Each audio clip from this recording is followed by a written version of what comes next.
Hey friends, it's Jenn Atkinson, owner and founder of Bound College Coaching, and I'm here to briefly explain the 3 different ways that students get into college. The first is called automatic admission, the second is called assured admission, and the third is called individual review and decision, or sometimes called holistic review. Now, automatic admission is actually a state law. It was signed into law in hopes of leveling the playing field for college admissions. It was signed into law in 1997 by then Governor George W. Bush, and the bill enabled lawmakers to circumvent previous laws that banned the use of affirmative action in order to admit students that historically had been underrepresented. So the top 10% rule requires all public universities to admit high school graduates from Texas public high schools that graduate in the top 10% of their high school class. Now, what does that mean for you? It means at the end of junior year or at the time of the application deadline is what the law says, your rank has to be in the top 10% in order for you to qualify.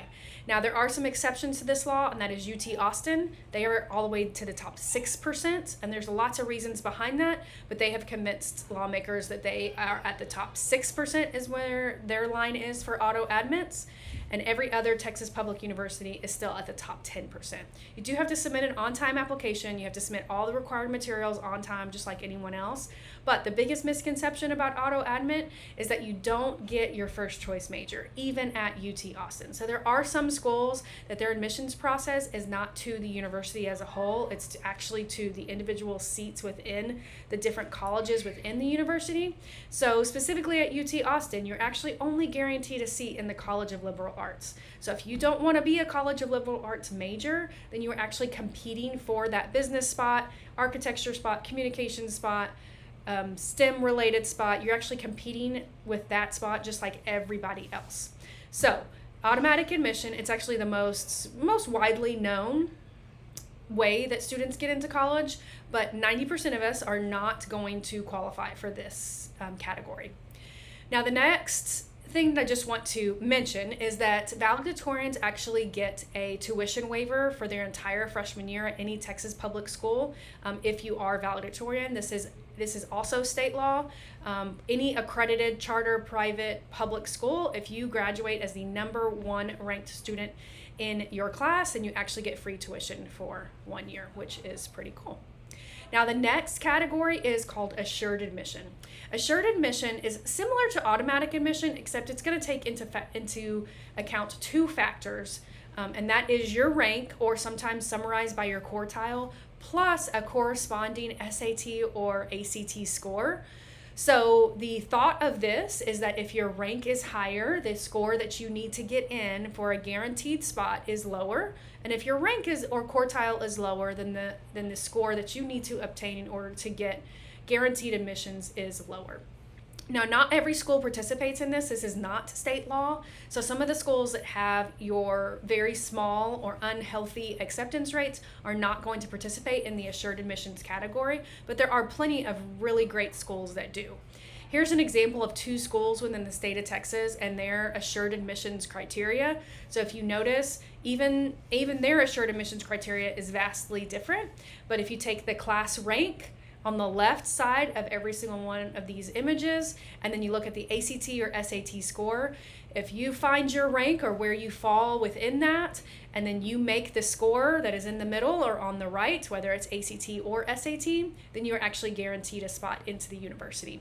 Again, not guaranteed your first choice major if the university decides admissions like that, but you are guaranteed into the university, which is really cool.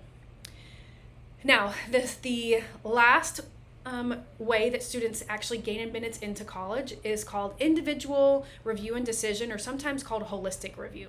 Now, the vast majority of us are going to get into college with this method. Individual or holistic review basically means you're throwing the whole kitchen sink at the admissions team. It's going to take into account everything. Now, each college may weigh these things in a different way, but they're going to look at everything, including your rank quartile, your grades, your scores, your extracurricular activities, the rigor of the classes that you took, the actual school that you're coming from, letters of rec, essays, competitives of your actual major, and something called demonstrated interest. Now, there is a really cool tool on the internet that is called the Common Data Set, and you can find the Common Data Set for pretty much any university or college that you're looking for. There's a chart within that Common Data Set that is called the basis of selection. The basis of selection actually takes those factors that are in that individual or holistic review and puts them in a chart, and the university will answer the question on how important are these factors in the admissions process, from very important to not considered, we don't even offer that. The basis of selection is a really important part of your research process so that you understand university by university that is on your list, what is the most important thing to them. Now, there is something on that basis of selection chart that is called the level of applicants' interest. I have it circled here on the screen on the very bottom. This is also commonly referred to as demonstrated interest.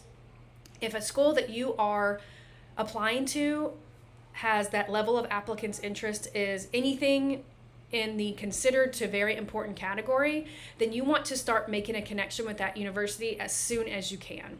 Demonstrated interest basically means how interested are you in this university? Is this just a university that's one on your list, or are we number one on your list?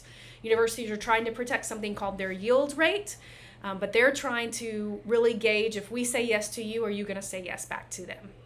So here are some examples of how you demonstrate interest within the university: attending in-campus visits, following newsletters and clicking links within those newsletters, establishing relationships with admissions officers during those campus visits or when they come to your high school. And the number one way to demonstrate interest is applying to something called early decision.